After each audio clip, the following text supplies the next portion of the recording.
madaxda gobolka iyo maamulka degmada Berbera ayaa saaka dhagax dhigay xafiis ay yeelan doonto wasaaradda warfaafinta iyo wacyigelinta ee gobolka Saaxil. Ugu horreyn waxaa halkaasi ka hadlay isuduwaha wasaaradda warfaafinta iyo wacyigelinta ee gobolka Saaxil Cabdisalaam Xaruur Sheekh Ismaan. Xogayaha fulinta dowladda hoose Cabdikariim Aadan Cadde iyo maayirka magaalada Berbera Cabdishakuur Maxamuud Xasan Cidin.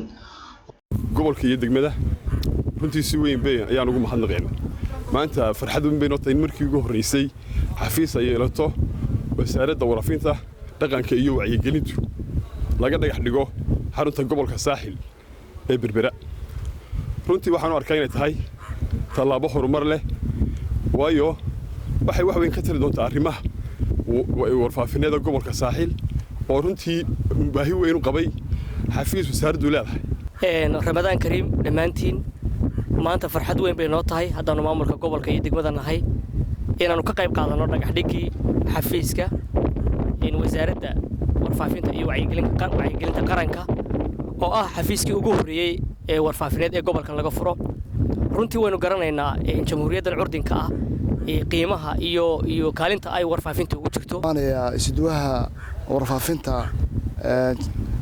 gobolka Saaxil oo runtii si habeen maalin ku hamiya sidii saxaafadda sare lagu qaadi lahaa sidii horumar looga qaadi lahaa si gobolkan uu tayoobi lahayd si studio waaweyn looga heli lahaa si maxaan ku radaa loo heli lahaa raadiyoga maxaan ku FM loo heli lahaa ayaan runtii aad ugu amaanaya. marka isagoo naga codsaday iyadoo soo naga codsan isagoo naga codsaday aan soo dhagax dhigno aan dhul siino waxaan leenahay soo dhisan inta hadalka iska deysaan iyo wararka soo dhisa meeshii leedii dhagax dhigay. isagu wuxuu gaar ka hayaa waliba wuxuu ku dadaalay inuu seeso oo jeebkiisa ka seeso. waxaan leenahay aad baan kugu hambalyeynaa. ugu dambeynna waxaa halkaasi ka hadlay gudoomiyaha gobolka Saaxil Jaamac Yuusuf Axmed waxaana ka mid ah hadaladiisa. iyo aad maanta ugu faraxsanahay gobolkan Saaxil oon lahayn meeshii laga hagayay saxaafadda.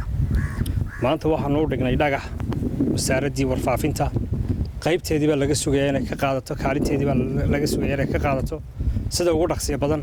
halkan aad iyo waxaan ugu mahadnaqayaa isuduwaha warfaafinta oo har iyo habeen u hoogan inuu gobolka Saaxil uu ka sameeyo istiidiyayaal warfaafintu leedahay oo u gaara. aad baa isna ugu mahadnaqayaa gudoomiyaha degmada oo isna meel walba horumar ka socdo kaalinta ugu badan ka qaata 80%. isna aad baan ugu mahadnaqayaa. waxaan leeyahay kaalin muglabu ka qaadan doonaa insha Allah xogayaha fulinta dawladda hoose oo isna u diyaar ah hadiya jeer horumarka gobolka Saaxil. isna aad baan ugu mahadnaqayaa maanta nala joogo dhagaxaan la dhigay annaguna intii dadaalkayga ah waanu ku qaban doonaa insha Allah. waxaan kale halkan saxaafadda u marnaa maanta uga faa'iideysanaya dadka ku jira wasaaradaha dawladda ay leedahay gobolka Saaxil inta laga saaray maahna inta kalena sida ugu dhaqsiya badan inay uga gurtaan agabka dhex yaala wasaarad walba inta Ramadaan ka hadhay eebo waa la banayn doonaa insha Allah tacaala sida ula socdaan marka dadweynaha Berbera ee ku Rashid Maarag Cabdi telefishinka caalamiga Soomaali Cable magaalada Berbera.